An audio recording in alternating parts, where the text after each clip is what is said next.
Bonjour, bonsoir à toutes et à tous et bienvenue sur le Dreamcast Show. Vous êtes de retour, je suis aussi de retour sur le Dreamcast Show. J'espère que vous allez toutes et tous très bien où vous soyez et quoi que vous fassiez. Et aujourd'hui, on se retrouve pour un sujet non pas théorique, on va essayer d'alterner un peu pendant l'intersaison. Mais un sujet un peu terrain. On avait parlé de la conférence Est et des Sixers il y a quelques temps. On va parler aujourd'hui de la conférence Ouest, puisqu'on va parler des intersaisons de Dallas, d'OKC et peut-être de plein d'autres, peut-être de Denver. Donc voilà, et donc évidemment je suis avec Azad. Maintenant vous commencez à le savoir, j'espère que Azad est avec moi pour m'accompagner. Personne n'est en vacances, donc voilà, j'espère que vous êtes bien installés et on est parti tout de suite.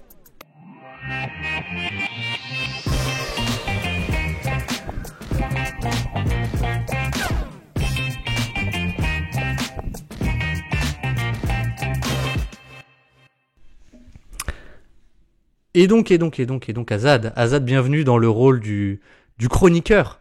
Comment ça va ? Ouais, ça va, ça me stresse beaucoup moins d'être de ce côté-là du bateau. Oui. Mais à part ça, dans la vie, tout va bien, tout est beau, il fait beau.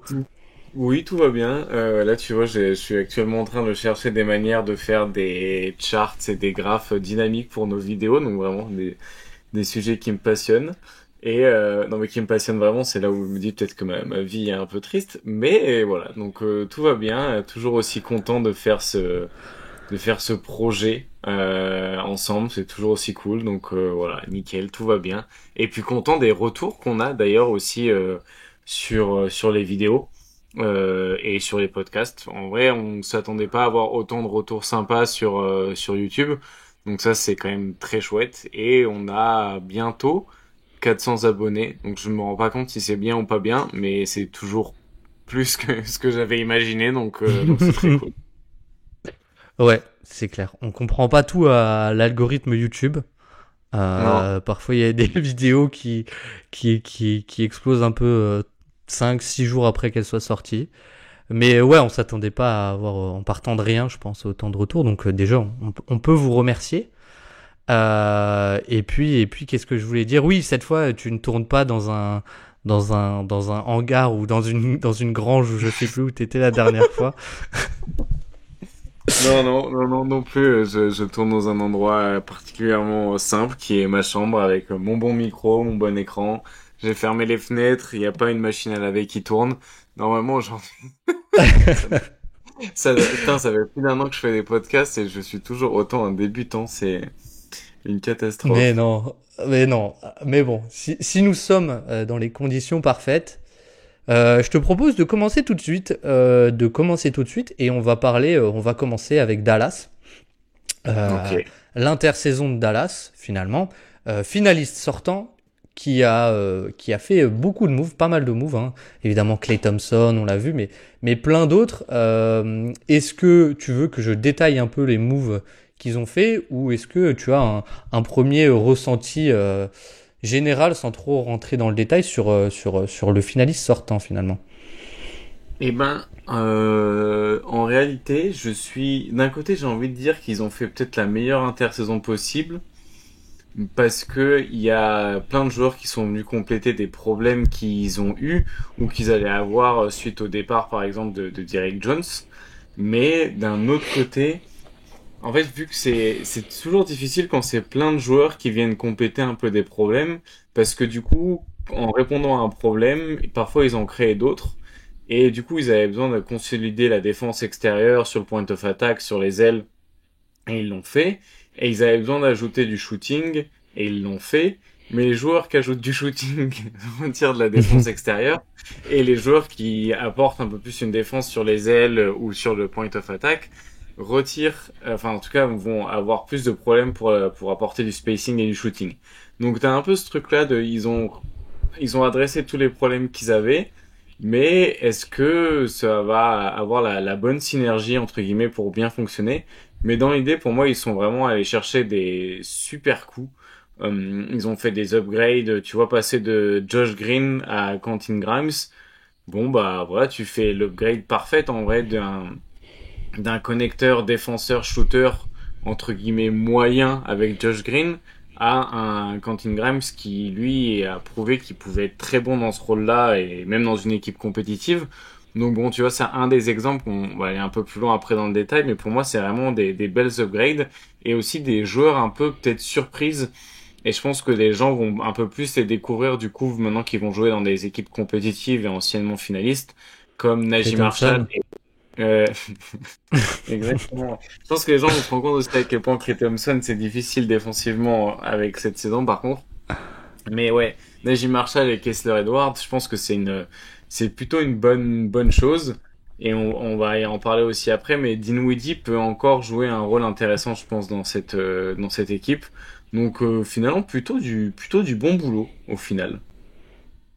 Ouais, du coup, pour résumer un peu ce qui s'est passé, en arrivée, on a eu Klay Thompson, on a eu Najee Marshall, on a eu Quentin Grimes, on a eu Kessler Edwards, on a eu Spencer Dinwiddie, tu les as un peu tous dit finalement. Et en départ principaux de la rotation, on a Josh Green et on a évidemment Derrick Jones Jr. Qui était au contrat minimum, je crois, l'an dernier à Dallas et qui a signé aux Clippers, il me semble, si je dis pas de bêtises. Euh, En fait, moi, ce que j'aime bien, c'est... alors, je sais pas comment tu veux faire, mais Regarde sur Tim peut-être... Hardaway Jr. du coup. Tim Hardaway Jr. On décide, ça y est, c'est décidé, Oui. c'est un non-joueur. Non, moi ça me va hein, si on décide, si on déclare que c'est un non-joueur. Non, si, c'était un joueur qui à l'image alors tu vois, je vais faire écho au podcast que vous avez fait avec Guillaume, mais tu vois dans le truc de la régularité ou l'irrégularité, Hmm. c'est dur à définir, mais je sais que Tim Hardaway c'est de l'irrégularité. Et bah le problème c'est que quand il est irrégulier au shoot, enfin quand il a une mauvaise irrégularité, bah ça devient un joueur plus du tout utile, voire vraiment négatif, comme on l'a vu bah, pendant les playoffs derniers. Donc oui, non mais t'as raison, ça reste quand même une perte bah, déjà salariale et quand même il avait quand même un rôle, je pense l'année dernière à Dallas quoi. Bah ouais, mais au final, vu que tu peux pas vraiment le jouer en défense, en fait t'avais besoin de deux trucs, t'avais besoin de shooting et de défense. Et le truc c'est que bon bah il apporte pas vraiment les deux de manière constante dans tous les cas, donc en réalité c'est quand même un plutôt bon coup d'avoir réussi à le mettre dans un trade pour en tirer de la valeur ailleurs quoi. Donc Bah c'est en bien fait joué quand même. moi ce que j'aime beaucoup avec l'intersaison de Dallas, c'est que il se sépare en gros de beaucoup de joueurs qui avaient un peu au moins une des deux faces de la pièce, on va dire, l'attaque ou la Ouais, ouais, ouais. défense, qui était inutilisable. Avec Josh Green, où au final, bah, alors pour le coup, Josh Green, c'est un super passeur, mais dans ce rôle, en fait, on lui demandait surtout du shoot et bon, il a jamais eu la respectabilité, malgré, je crois, une saison à 40%. Derrick Jones Jr., alors il a très bien shooté dans les corners en playoff, notamment face aux Wolves ou au Thunder, mais bon, il a jamais eu la respectabilité non plus. Et en finale, bon bah, il a même été benché par moment. Et qui est-ce qu'ils ont perdu d'autre? Tim Hardaway, on en a parlé, ils ont perdu ce côté défensif. Et qui est la dernière perte que j'oublie maintenant? C'est tout. C'est les trois que je viens de citer. Il y a Seth Curry aussi, mais bon, voilà.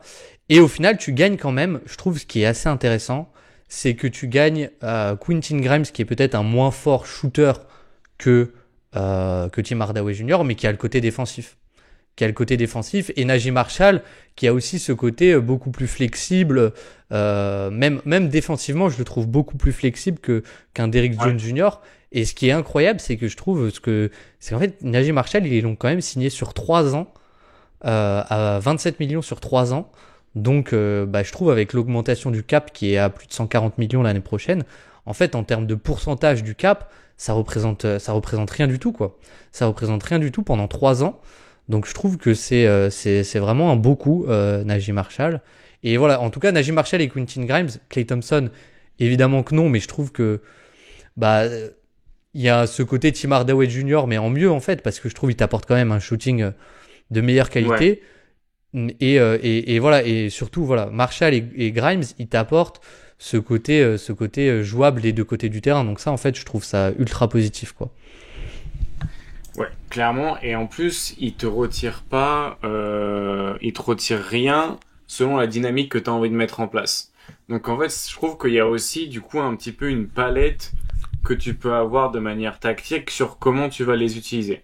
Et moi, je pense que pour moi peut-être le meilleur coup, un petit peu en scred en tout cas, c'est Najee Marshall. Et parce que Bah, Najee en vrai, Marshall, on peut en parler. On peut en parler un peu de Najee Marshall parce que les gens le connaissent pas forcément aussi, quoi. ouais, Najee Marshall, c'est un profil qui est assez intéressant parce que c'est un mec qui va 6 pieds 7 de hauteur et 7 pieds 1 d'envergure. Donc en gros, il a l'envergure d'un pivot de plus de 2,10 m et il a la Ouais. taille d'un ailier qui peut encore très très bien fonctionner sur les aides en mouvement. Et défensivement, il peut défendre bien en aide ou sur le nail, donc en tête de raquette pour venir faire des stunts, pour venir gêner les lignes de drive, ou directement sur le point of attack, donc sur le porteur de balle. Donc déjà, tu as ce profil-là qui est très varié défensivement, et tu as assez de taille et d'envergure même pour apporter un petit peu de protection de cercle, en tout cas un petit peu de playmaking défensif secondaire.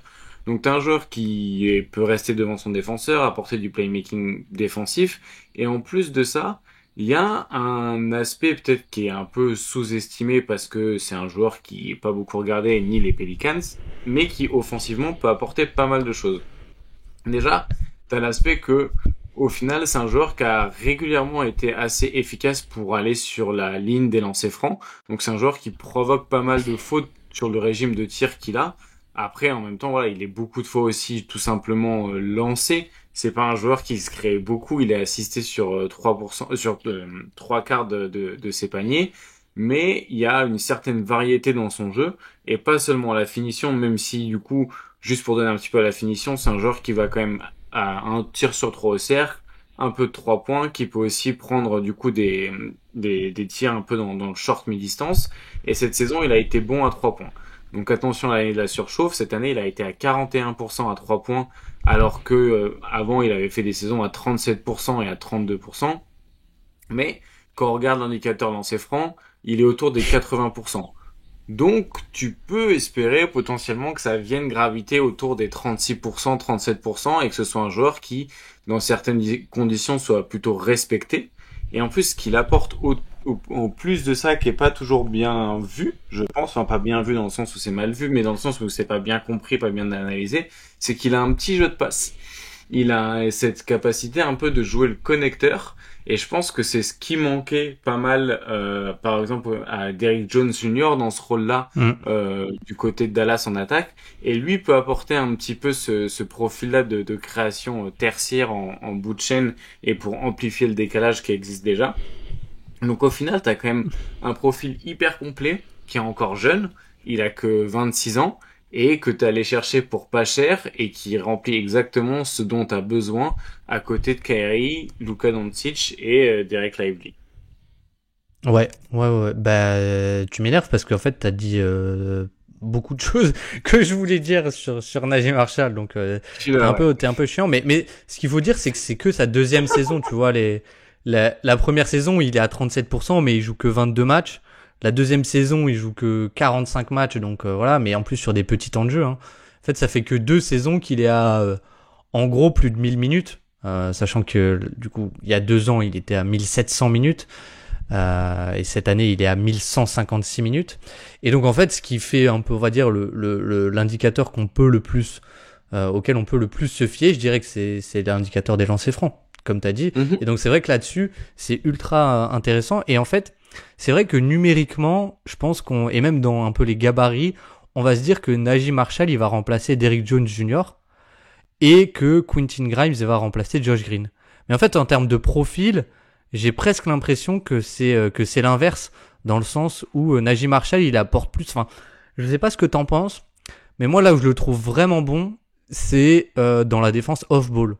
Il apporte Ouais. peut-être une bonne défense on-ball, mais c'est surtout dans la défense off-ball où je le trouve vraiment excellent. Comme tu as dit, dans les stunts, il est incroyable. Sur les lignes de passe, il est très bon. Pour faire les rotations et finalement, pas tant pour contrer le tir parce qu'il est pas ultra vertical, mais plus pour dissuader en fait parce qu'il a déjà fait la rotation et parce qu'il a un peu le QI Ouais. défensif. Là-dessus, je le trouve vraiment excellent et je me dis qu'en fait, le fit avec Dallas, il est plutôt intéressant parce que si tu pars dans une configuration, on va dire, de switch all comme tu fais, comme ils ont pu faire en playoff.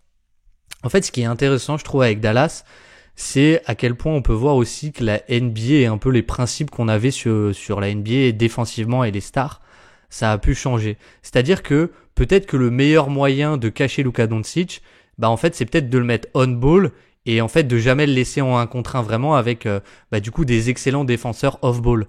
Et du coup, en ce sens-là, tu préfères avoir Luka Doncic en premier rideau quand l'eau mène, je pense. Je pense. Et c'est assez intéressant parce que traditionnellement, on va penser que bah ouais, mais pour cacher Luka Doncic, il faut le mettre loin du ballon, dans un corner. Sauf qu'aujourd'hui, ça a tellement d'importance cette défense off-ball, encore plus dans les schémas de Dallas qui sont, bon, on a vu des aides très très agressives au panier. Et ben du coup, en fait, je trouve que le fit avec Najee Marshall, il marche mieux que Derrick Jones Jr. Parce que Derrick Jones Jr., il avait des séquences très intéressantes, mais au final, sur l'ensemble d'un match, il impactait beaucoup moins de possession, je pense, qu'un défenseur off-ball comme Najee Marshall, quoi. Et en plus, t'as ce côté connecteur qui peut être ultra utile. Ça, on est sûr. Et le shooting, ça peut être vraiment la cerise sur un excellent coup, quoi. Donc je valide. Et Quentin Grimes, bah justement, lui, il va plutôt être dans un rôle de défenseur on-ball à la Derrick Jones Jr., mais avec du coup le shoot dans le corner en plus, hein, je pense. Quentin Grimes, un peu moins de passing que tu vois si on regarde. C'est pour ça que je préfère comparer limite à Derrick Jones qu'à Josh Green parce que Josh Green il a vraiment ce passing que Quentin Grimes a montré par flash mais a moins montré je trouve. Et c'est vraiment plus de la défense on ball comme Derrick Jones Jr. Et sur le point d'attaque où vraiment là il peut défendre, je pense, bah on l'avait vu, il avait défendu jusqu'à Butler, il a quand même un spectre assez intéressant quoi, Quentin Je Grimes me disais plus s'il que a pas plus que encore Najee parlé de Marshall la, quoi. il a pas encore parlé de la séquence où il défend sur Butler après s'être tordu la cheville, où il est héros du Madison Square Garden. Je savais qu'on allait en venir à... T'as commencé à parler de la défense on ball, j'étais là genre je sais exactement où ça va finir cette histoire. J'ai Et ça n'a juste pas dit loupé. c'est toi qui as précisé l'action, hein. C'est- Oui, mais c'est celle-là que t'avais en tête quand t'as parlé du Oui, scope jusqu'à Jimmy Butler. oui. Mais non, mais voilà, je sais pas toi ce que t'en penses un peu de Quentin Grimes du coup. Bah, c'est vrai que dans ma tête, il y avait quand même un peu plus... Il était assez bon dans le rôle de connecteur. Mais peut-être que non, peut-être que Après, quand tu regardes les stats, c'est vrai que bon, les ratios playmaking sont pas énormes, donc c'est vraiment plutôt de la finition. Et puis, l'impression aussi que c'est un joueur très streaky un petit peu, avec un Mm. côté du terrain peut-être même plus développé que l'autre. Je voyais beaucoup en finition sur les actions, dans tous les cas, plutôt dans les corners, comme tu disais. Donc, j'ai pas été trop marqué par le passing, même si dans ma tête, il était plus connecteur. Mais peut-être qu'il était connecteur par son activité aussi. Moi, j'ai le rappel Ouais. d'un joueur vraiment toujours en mouvement, toujours dans les bonnes lectures. C'est surtout ça qui m'avait marqué. Et souvent, des joueurs qui ont un gros QI basket offensivement, mais qui sont pas des créateurs, ouais, sont souvent des connecteurs. Donc, c'est peut-être là où j'ai fait le raccourci dans ma tête. Bon, à voir ce que ça va pouvoir donner, du coup, en termes d'efficacité à 3 points. En tout cas, il nous a fait un beau passage à Détroit avec 14% à 3 points. Mais bon, non, je pense que c'est juste pas le bon endroit Mm. où il jouait.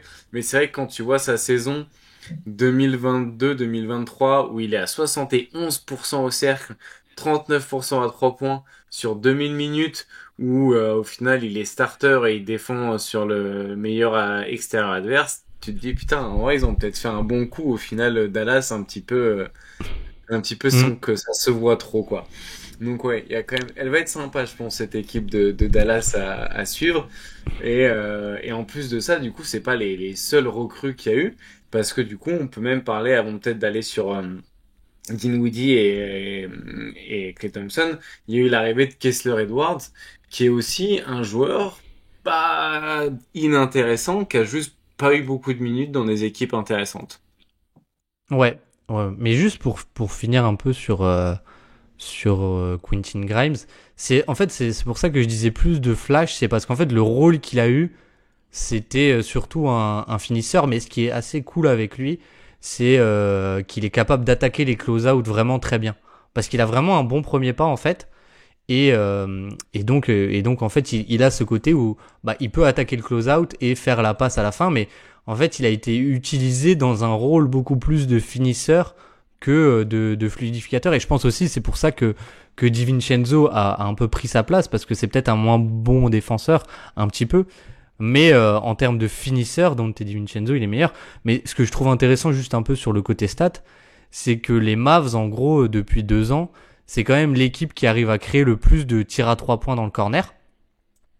Sauf contre Vraiment, Boston. sauf contre Boston, mais parce que Boston était une défense qui avait bien ciblé ça, on va dire, les close-out Ouais. de Derrick White, etc. Mais ce qui est intéressant du coup, c'est que Quentin Grimes, ça reste, on va dire, peut-être pas un shooter above the break excellent, mais dans les corners, il a toujours été plutôt très bon. Sauf son début de saison cette année, mais il est quand même à 37%. Mais sur ses 2 premières saisons, il est à 46 et 44% dans les 3 points dans les corners. Donc je pense que ça a été une saison un peu sans l'année dernière, et c'est un échantillon aussi plus petit, et parce que il y a eu la déception, je pense, du rôle qui lui a été attribué. Finalement, il a été mis sur le banc, donc ça a vraiment pas été simple, parce qu'après les quelques matchs sur le banc, on lui a redemandé un peu plus de créer, etc.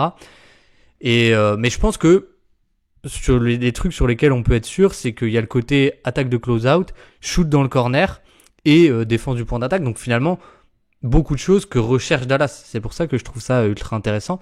Mais Kessler Edwards, bah c'est vrai que je vais te laisser la parole dessus, parce que moi je le connais un peu moins. C'est un plus gros pari, on va dire. Je crois qu'il a été signé en two-way.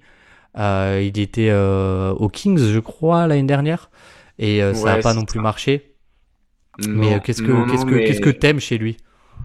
bah, c'est playmaker défensif assez incroyable. Genre là, les peu de minutes qu'il a, il est entre 1,5 et 2,5% de steal percentage, avec plus d'1% de block percentage. Donc on est sur un joueur qui peut vraiment un disrupteur d'attaque.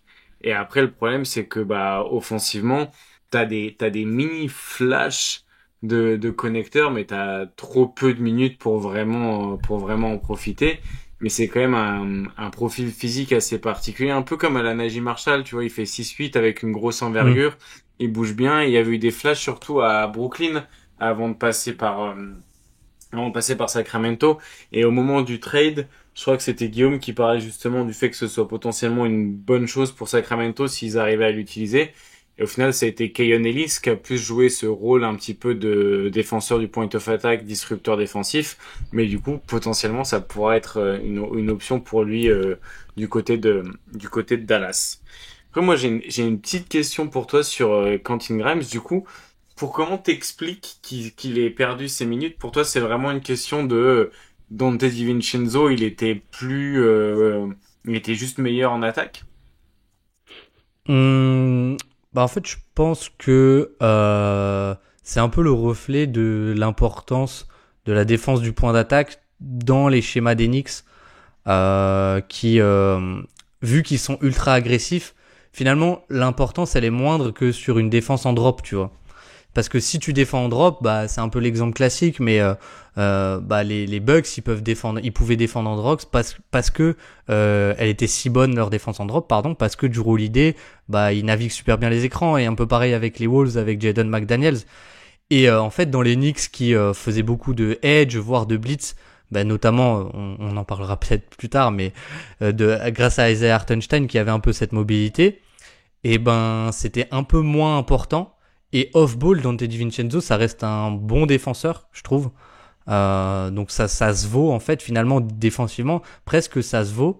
Et offensivement, surtout, je trouve que l'apport de Dante DiVincenzo, il est il y a un gros écart avec Quentin Grimes parce que bah c'est du shooting en mouvement, c'est un excellent cutter aussi. Je trouve que même on l'a beaucoup vu en fin de saison et sur les playoffs, un peu la synergie qu'il avait avec Hartenstein qui était assez incroyable où bah en fait les lectures étaient très bonnes parce que si jamais le défenseur un peu surjouait le hand-off, donc le main à main, parce qu'il était en top lock ou juste parce qu'il surjouait l'action, et ben Donte DiVincenzo il coupait et la passe elle était un peu automatique avec Hartenstein, et ça Quentin Grimes il avait pas forcément cette gravité de shooter qui permettait ça, il avait pas ce jeu sans ballon et il avait pas ce côté aussi un peu création, je vais dire bah ouais par le mouvement quoi que pouvait avoir Donte DiVincenzo. Et oui c'est ça que je voulais dire, Donte DiVincenzo avait aussi cette relation avec Julius Randle qui était vraiment intéressante je trouve sur le début de saison. Donc je trouve que il y a pas mal de critères qui faisaient qu'il a perdu sa place, Quentin Grimes, ouais. Mais au final je pense que ça reste un joueur qui aurait pu être plutôt valuable. Et moi alors au final non parce que Bojan Bogdanovic il permet d'avoir Michael Bridges, mais sur les playoffs je pense qu'il aurait pu jouer aussi quoi. Ouais. Ok.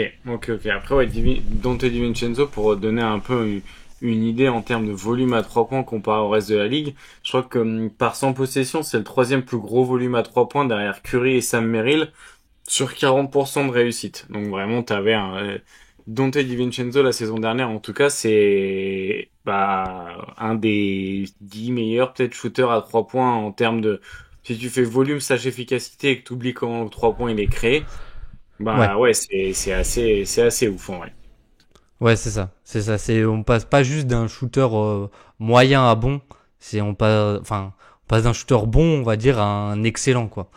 Donc Ouais. je pense qu'il y avait un gros écart quand même là-dessus. Mais en parlant de shooter, il y a un joueur dont on n'a pas parlé, c'est Klay Thompson. Qu'est-ce que t'as pensé toi de l'arrivée de Klay Thompson finalement? Déjà, je me suis dit vraiment, ils ont été traumatisés par leur spacing. Et après, je me suis dit, mais en fait, ils ont pas été traumatisés par les drives, alors qu'en réalité, franchement, je trouve qu'il y a un très bon indicateur de la mauvaise défense en premier rideau de Dallas. C'est le nombre de drives par match des Celtics qui a explosé face à Dallas. En gros, je crois que sur la saison, Boston est une des moins bonnes équipes sur drive. Bon, c'est pas nouveau. Je pense que j'en ai assez parlé pour que voilà, on en soit. On va pas refaire le Exactement. monologue. On va pas refaire l'histoire. Mais voilà, je les ai trouvés sur les finales. C'était vraiment, il y avait une énorme différence. Donc Boston en saison régulière, c'est 39 drives par match, avec 15 passes sur drive par match sur la saison régulière. Et le chiffre passe de 32 à 52 drives par match en finale. Sur les finales. Passe de 15 à 24 passes par drive sur les finales et de 4 à 6,5 assists.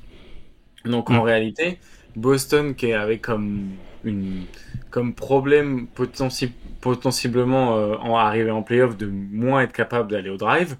Et on l'a vu par exemple contre des équipes comme le Heat où Boston n'a pas forcément réussi à aller au drive autant qu'il le voulait. Face à Dallas, c'était vraiment genre porte ouverte et t'avais pas. En fait, le problème c'est que quand t'as Kyrie plus Doncic sur le terrain, plus à l'intérieur, si tu switches tout, t'as trop de problèmes de drive qui peuvent te venir. Et en plus, Boston, ils ont montré que, en fait, une fois que t'avais drivé une fois face à Dallas, tu pouvais, sur la même action, enclencher un deuxième drive parce que le premier décalage avait déjà été fait et que Dallas rattrapait pas le retard qui avait été généré en premier lieu. Donc, quand t'imagines Klay Thompson sur le terrain, t'es là genre, attends, c'est chaud un peu. Mais d'un autre côté, tu dis bon, très bien. Après, le but du basket, c'est pas de pas prendre de panier. Le but du basket, c'est d'en mettre plus que d'autres. En tout cas, en gardant une certaine efficacité, disons. Et c'est vrai que quand tu regardes un joueur comme Klay Thompson qui du coup passe sa vie à plus de 40% à 3 points sur des hauts volumes dans des zones du terrain plutôt variées, tu te dis que ouais, en fait, lui, avec Doncic qui trouve des joueurs dans les corners de n'importe quel endroit du terrain, s'il a que ça à faire, parce qu'ils vont pas lui demander de défendre, parce que de toute façon, il en est pas vraiment capable, tu te dis que putain, il y a quand même possiblement des soirs où l'équipe d'en face, elle va s'en manger 150. Et en plus, t'as Mm. pas, comme on l'a dit, t'as pas que Doncic qui va pouvoir trouver clé dans les corners. T'as des mecs comme Derek Lively qui sont très bons sur short roll. Kyrie aussi quand même un plutôt bon passeur. Et puis Ouais. Najee Marshall, Quentin Grimes. Enfin, tu vois, t'as ces connecteurs plus ces créateurs qui pourront vraiment nourrir Klay Thompson. Et peut-être que bah ça va être plutôt bénéfique pour sa fin de carrière et comment il finit. Parce que je pense que ce sera sa dernière saison ou son avant-dernière saison. Peut-être pas, peut-être que je Mm. suis un peu trop. Mais il est quand même déjà 34 ans. Bon, ouais, falloir y aller, quoi. Mais bon, à voir ce Mais que ça va. le shooting aura toujours une valeur, je pense. Ouais, je pense que le shooting aura toujours une valeur. En saison régulière, en tout cas, t'es sûr que tu vas le faire jouer. C'est sûr Ouais. et certain, parce que il y aura pas ça va pas te coûter si cher de le faire jouer tu vois, même un match contre, je sais pas, Détroit, un match un peu nul contre, je sais pas, une fois que les Knicks auront la moitié de l'effectif blessé, tu vois, genre, tu vois, des matchs un peu qui sont gagnés d'avance comme ça, tu peux faire jouer, tu peux faire jouer les Klay Thompson et tu sais que ça va pas trop te coûter. Après, si tu arrives en playoff contre des équipes qui savent cibler ce genre de profil, tu retombes en finale contre Boston, t'as intérêt de pas laisser Kyrie, Luka et Klay sur le terrain en même temps parce que là ça va être la foire à la saucisse quoi. Il y a Ouais. beaucoup trop Ouais. de mecs. En fait, Klay va vraiment falloir. En fait, je pense que Klay pourra jamais jouer avec Kyrie et Et Luca. Doncic, pas en playoff en tout cas. Je pense qu'ils Non, je vont suis faire des d'accord. line-up un peu fun, tu vois, quitte à pousser le vice, tu mets même Dinwiddie, Kyrie, Luka et Klay. Et tu fais des électrons libres dans tous les sens et tu mets genre PJ Washington ou Derek Lively à l'intérieur ou quoi. Mais en playoff, je sais pas, parce que quand même défensivement, je pense que ça va vraiment être problématique et t'as déjà des problèmes structurels défensifs. Donc bon, après par contre, ouais, ça te fait un joueur que bah, Lucas peut-être les chiffres sur drive de Lucas, ils vont exploser avec Clé sur le terrain quoi. Parce que Mais comment ils peuvent exploser encore? bah ouais, mais le truc c'est que l'année dernière, t'avais c'est pour ça que les chiffres par exemple de Wowi, de Doncic, ils sont aussi mauvais sans Kyrie, c'est parce que sans Kyrie, t'avais quand même pas ce joueur que tu peux mettre above the break, que tu peux mettre à une passe de Doncic qui va vraiment gêner le stun quoi. Et Ouais. du coup, Ouais, t'avais ouais. pas cette seconde menace-là. Et c'est vrai que quand tu regardes les WoWi, donc les WoWi, encore une fois, c'est les chiffres d'efficacité de toute l'équipe, et tu les prends quand il y a que Kyrie sur le terrain, quand il y a que Lucas, et quand il y a les deux. Et les chiffres de Lucas vraiment se cassent la gueule. En tout cas, l'efficacité de Dallas se casse la gueule quand il y a que Lucas sur le terrain sans Kyrie, parce que Kyrie apportait cette valeur structurelle qui permettait à pas avoir toute la défense qui est concentrée sur Lucas. Et je pense que Klay, rien que par son shooting, va pouvoir apporter ça. Mm. Donc franchement, ça peut être pas mal. Putain, en plus, t'as des joueurs quand même qui sont assez intelligents dans la pose d'écran. Et tu vois, si t'arrives à récupérer ce que faisait un PJ Washington et tu le transformes pas en Draymond Green, mais tu vois, tu peux t'inspirer de ce qu'il pouvait faire aussi là-dedans. Tu peux t'inspirer de pas mal de choses que faisaient les Golden State Warriors avec Klay Thompson.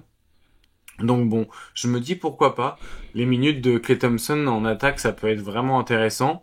Et défensivement, ça se cassera pas la gueule en saison régulière.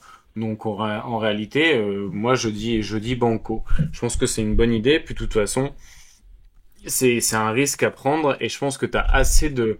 En fait, tu vois, on a parlé de toutes les recrues qu'ils ont. Je pense que Dallas a assez de profondeur pour se permettre ce genre de risque et c'est très cool qu'il l'ait fait. Mm. Mm. Mm. Bah, t'as beaucoup parlé. Non, Du désolé, coup, mais j'ai faut me dire au moment où je suis en ma gueule. Moi, je respecte les ordres, hein. non, mais j'avais noté pas mal de trucs sur lesquels je voulais rebondir, mais c'est vrai que défensivement, pour ceux qui ont encore l'image de Klay Thompson bon défensivement, je vous invite à regarder juste le match du play-in que j'avais regardé, que j'avais revu il y a pas si longtemps. Et en fait, toutes les premières actions, Klay Thompson se fait cibler off-ball. Mais toutes les premières actions des Kings, offensivement. En fait, il est devenu mauvais. Enfin, il a jamais été très bon off-ball, mais il est toujours en retard. Il fait pas l'aide. Il navigue pas bien l'écran. Il est mal orienté, donc il se prend une coupe dans le dos, etc.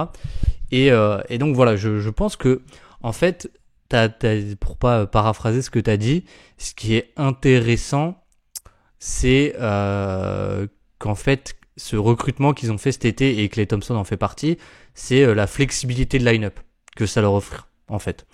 C'est-à-dire que si tu veux des line-up, on va dire en saison régulière, ou même en playoff selon l'adversité avec du full spacing, bah tu peux le tenter. Tu peux tenter peut-être un Najee Marshall à la place tu vois, en saison régulière, tu peux tenter Najee Marshall en 4 à la place de PJ Washington et Klay Thompson sur un poste 3. Et là, t'as une line-up avec un spacing que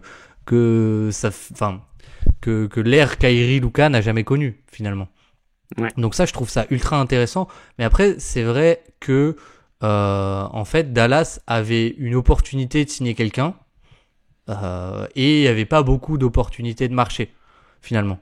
Et je trouve que aujourd'hui, ils sont dans le win now clairement.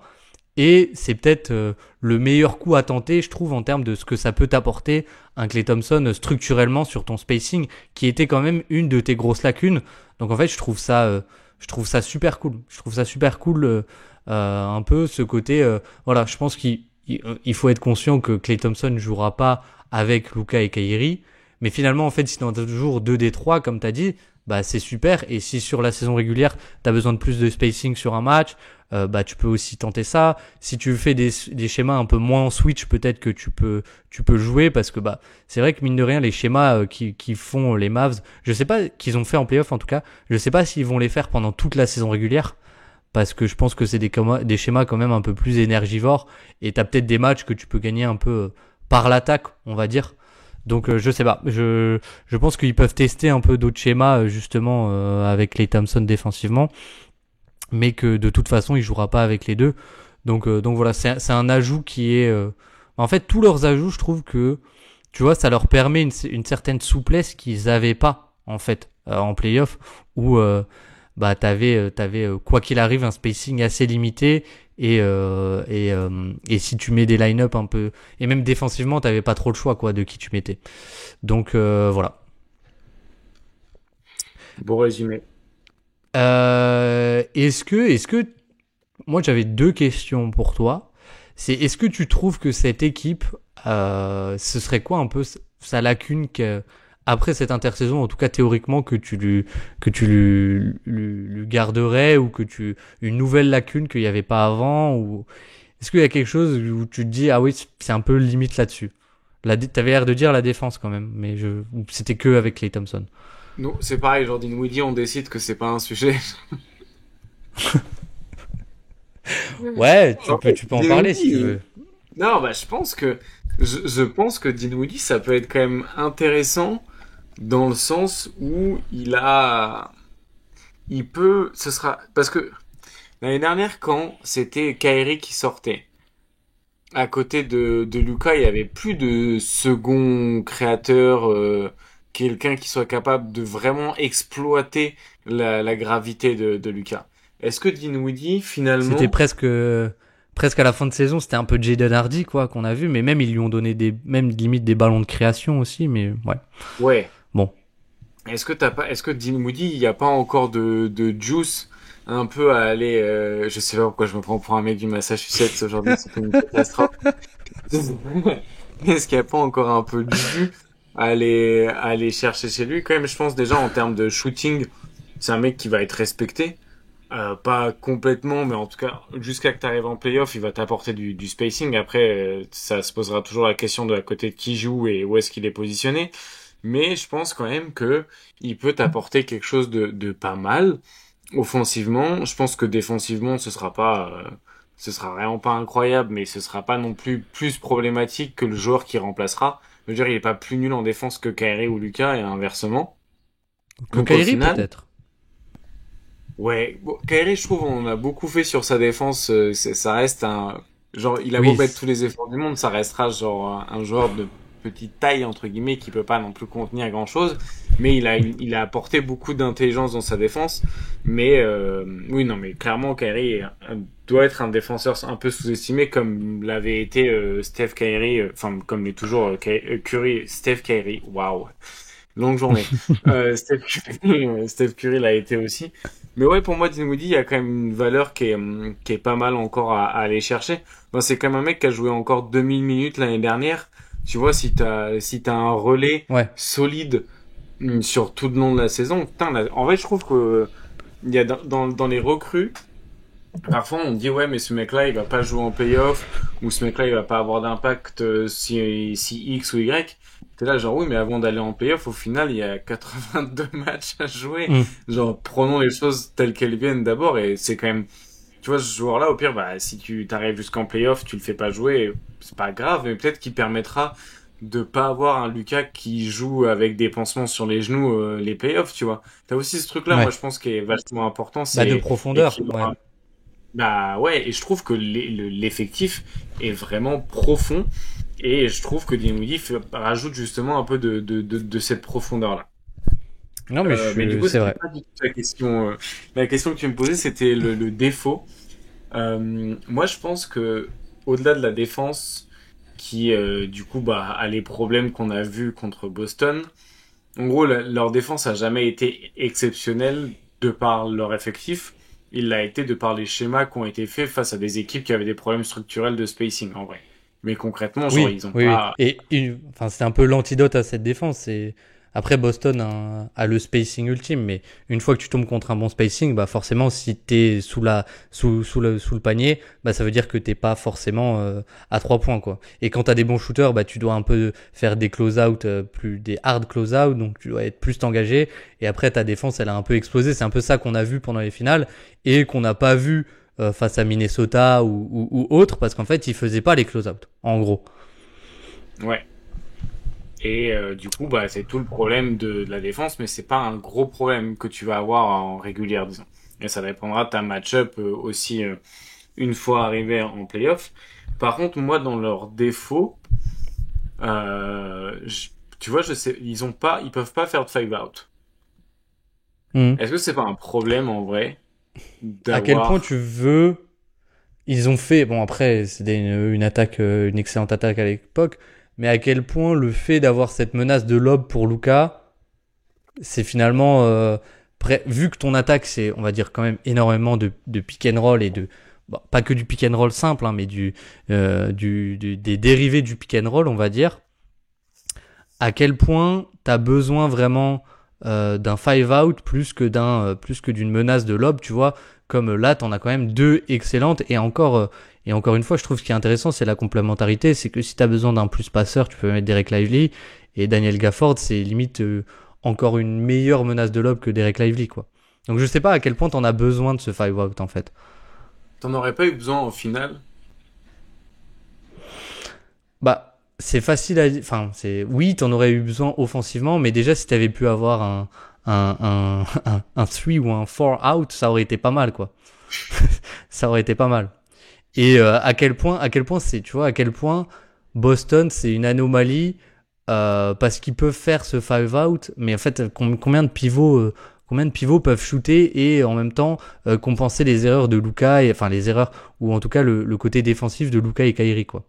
Je dirais, avec cette Ouais, structure d'équipe, ça me paraît un ouais. peu un fantasme inatteignable, tu vois.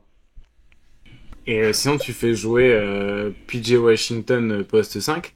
Mais je sais pas, je me dis que si tu peux jouer au moins un petit peu en... Tu vois, tu disais, ils pouvaient même pas avoir du 4 out face à Boston. Mais en réalité, c'est quand même plus facile. Je pense que leur problème de spacing, parfois, c'est aussi parce qu'ils ont besoin d'avoir une menace de lob. et que du coup, il y a, enfin, je veux dire, il y a un peu un truc avec les menaces de lob, c'est que c'est quand même un peu scripté. Genre, ton lob, tu peux pas l'envoyer à beaucoup d'endroits. Genre, ça va forcément être Oui. proche du cercle, en vrai. Donc, t'as un peu ce truc-là de, tu vas pas, tu vois comment ils utilisaient, bah, justement, Tatum ou même Derrick White pour justement empêcher le joueur du lob d'avoir de l'espace. Ouais, Et du ouais. coup, bah, être aussi possiblement retourné tout en ayant la capacité de venir protéger le corner. Je pense que avoir, en fait, il y a le truc de, vu qu'ils ont Gafford et Derek Lively, ils ont un pivot entre guillemets parfait sur toutes les minutes de Lucas, qui est fantastique et ça fonctionne très bien dans les schémas de lob.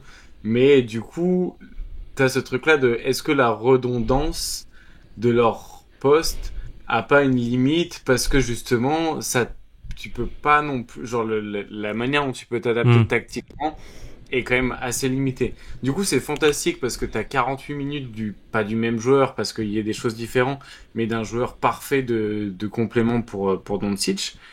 Et de bon D'un autre, niveau. oui, oui, et de bon niveau, et puis, enfin, vraiment, t'as tout ce qu'il te faut. Et en plus, t'en as un qui est très jeune et qui progresse, etc. Mais du coup, est-ce que, après, peut-être que Derek Lively va revenir avec un 3 points l'année prochaine, on sait pas, hein. On l'a Tu sais vu que en mettre. c'était la hype avant sa draft. C'est juste avant sa draft, au moment des workouts, sa cote elle a pas mal monté parce que je me souviens d'un avec les Warriors, je crois, où les Warriors avaient dit qu'ils avaient été impressionnés par son shooting. Mais si c'est le cas, bon, Derek Lively, il était combien? Il était 15e ou 16e ou 17e dans le top 25 des moins de 25 ans et il va faire un sacré saut quoi l'année prochaine s'il a le 3 points, hein. Ouais, bah après, apparemment, il y a des gens qui l'avaient pas mis dans leur top 25 des moins de 25. Ouais, mais bon, c'est une autre histoire ça. C'est un autre podcast, j'ai envie de dire. Mais Non, mais oui, oui, c'est sûr que s'il peut faire ça, bon, bah là, c'est, là, de toute façon, si Derek Lively, il peut tirer à 36% à 3 points, je pense on peut remballer la saison, hein. bah ouais, mais en fait, tu vois à quel point c'est ça. En fait pour moi c'est pas un problème parce que ça relève un peu du fantasme. C'est-à-dire Ouais. des pivots qui peuvent t'apporter le five out. C'est qui? C'est Porzingis, c'est Towns si tu le fais jouer en 5. Et quel pivot en fait concrètement peut t'apporter tous les besoins défensifs que tu as avec ta structure d'équipe, c'est-à-dire du moment où tu pars avec Luka et Kyrie, tu vas avoir besoin que les trois autres soient des très bons défenseurs ou des bons défenseurs à minima, je pense. Donc et surtout, et ton pivot aussi du coup. Donc à quel point tu peux avoir tes trois autres joueurs, même en prenant on va dire les trois, à quel point tu peux avoir tes trois autres joueurs qui t'apportent du spacing pour le five out sans trop dénaturer ta défense. Enfin, sans trop, pas dénaturer, mais sans trop dégrader ta défense, pardon. Et tu vois, je pense que quel pivot peut t'apporter, même sans aller sur les trois, mais quel pivot peut t'apporter le five out et la défense, à part peut-être Joel Embiid, quoi. Je j'ai du mal parce que tu Ouais, vois, Porzingis, il apporterait pas la défense dont ils ont besoin vraiment. C'est pas non plus un pivot élite défensivement. ouais. Bah, t'as Wendell Carter Jr. qui pourrait être pas mal, en vrai. Ouais, Mais oui, on ça revient c'est vrai. souvent à lui. Mais Naz Reid. Nasrid, est-ce que Après, défensivement, t'y perds quand même avec Nasrid, je pense. oui, oui, oui, oui, bah, oui, c'est son, forcément un peu. Sinon, Jaren Jackson Jr. L'éternel Jared Jackson Jr. Mais Ou non t'as mais Diop Reeves qui est un des 6 pivots qui ouais. en prend plus de 10 par 100 possessions cette saison NBA. Donc voilà, FD, Ouais. si tu nous entends, on pense à toi. On pense aux Blazers. Non mais tu vois, Ça fait ça reste quand plaisir. même des joueurs très rares et enfin Duopris c'est quand même défensivement par rapport à Gafford Lively, je pense que Oui, tu oui, oui. perdrais. Voilà donc tu vois du moment où t'es pas en five out, bah vaut mieux avoir peut-être la meilleure menace de lob possible. Enfin c'est comme ça que je l'imagine en tout cas. Oui, oui, non, mais tu m'avais demandé un défaut, ouais, pour moi, le fait de vraiment pas pouvoir avoir qu'on s'appelle de five out. En fait, ça rejoint de toute façon le problème de leur spacing, en réalité. Ouais, ouais. Mais et si ça se trouve, on dit ça, mais Jason Kidd va tenter PJ Washington en 5 et Najee Marshall et Quentin Grimes dans les ailes pour avoir un minimum de défense, je sais pas. ou Kessler Edwards à la place de Quentin Grimes, mais bon, du coup t'as plus de 5 out, c'est le serpent qui se mord la queue. Je ne sais pas. Et du coup, mon autre question, c'était un peu pour faire la transition, mais combien tu les placerais un peu dans la hiérarchie de l'Ouest, parce que je trouve que c'est bon, ça vaut pas grand chose, parce que on verra au moment de la saison, on verra pendant la saison, mais un peu comme ça à chaud. Est-ce que tu les placerais, ils étaient quand même 5e de conférence, après ils sont allés en finale NBA, est-ce que tu les placerais incontestable 1, est-ce que tu les placerais dans un trio de tête, un peu comme avec les Sixers finalement la dernière fois, comment tu les placerais? Voilà, l'Est, c'est un bordel. L'Ouest, c'est un bordel, je veux dire. C'est qui la meilleure équipe de l'Ouest? Parce que moi, à l'Est, t'as Boston. Bon, Oui. voilà. Genre, on sait à peu près qui est, sur le papier, en tout cas, la meilleure équipe de l'Ouest. T'en as qui diront que c'est les Sixers, mais bon, Oui, je pense que bon, ça reste Boston. Je pense que ça voilà. reste Boston. Parce que du coup, à l'Ouest, moi, j'aurais envie de dire... Putain, oh là là. J'aurais envie de dire... Ouais, non.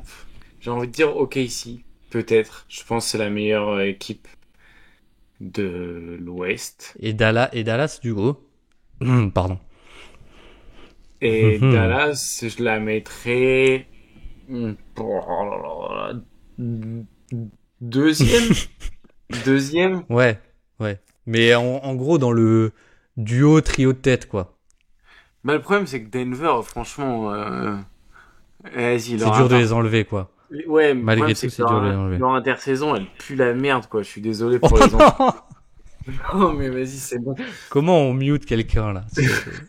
Dario Saric chez Russell Westbrook en 2024, je vous en supplie, quoi. Puis Non, mais pour laisser... on pourra en parler. On pourra en parler. Ouais, on pourra en reparler. Oh non. Ouais, franchement, non. Là, trop déçu de la L'intersaison. ouais, de la demi-saison, de l'intersaison de Denver. Je pense que Minnesota est un cran en dessous.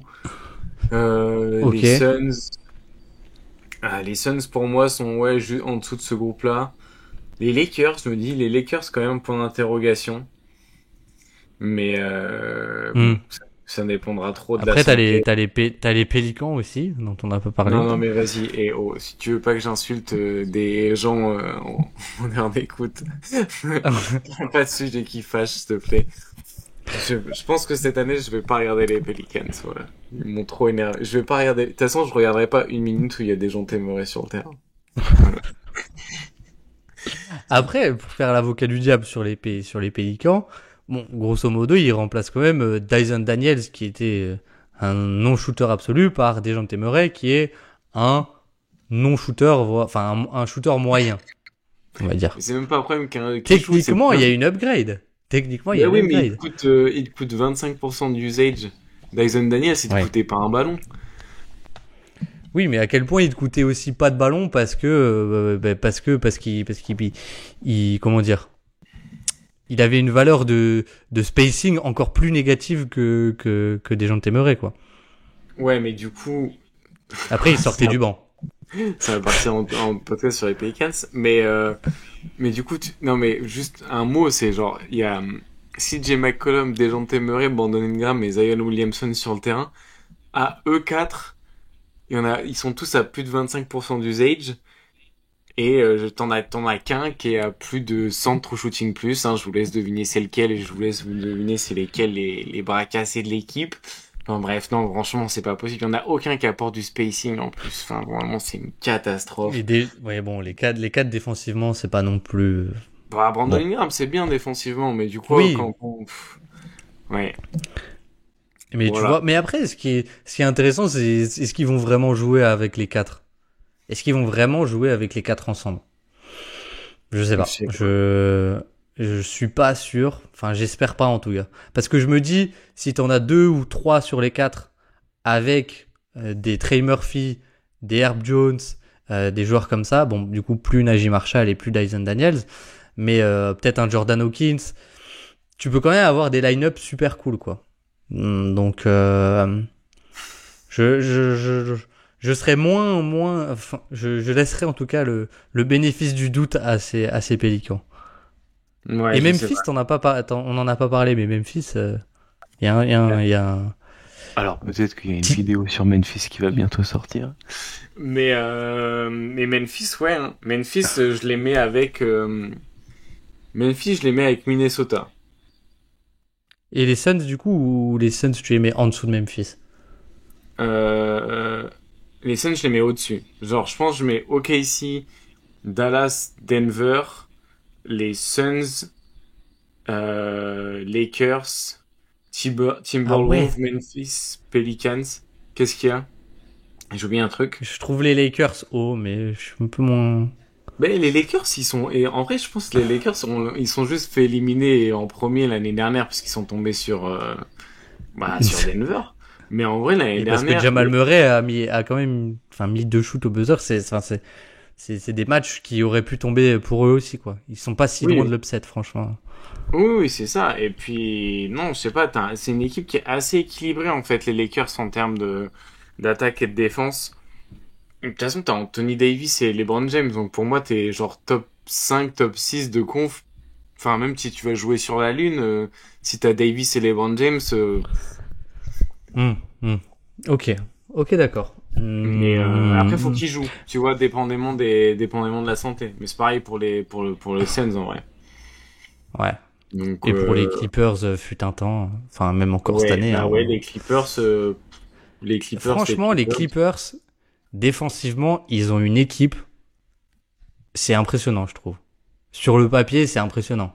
Parce qu'ils ont Chris Dunn. Bon, alors en termes de spacing, ça fait moins rêver, mais rien que Chris Dunn, Derrick Jones Jr., je sais plus qui ils ont pris d'autres, mais Bah, ils ont il y a Batum. il y a Batum qui est revenu, ouais.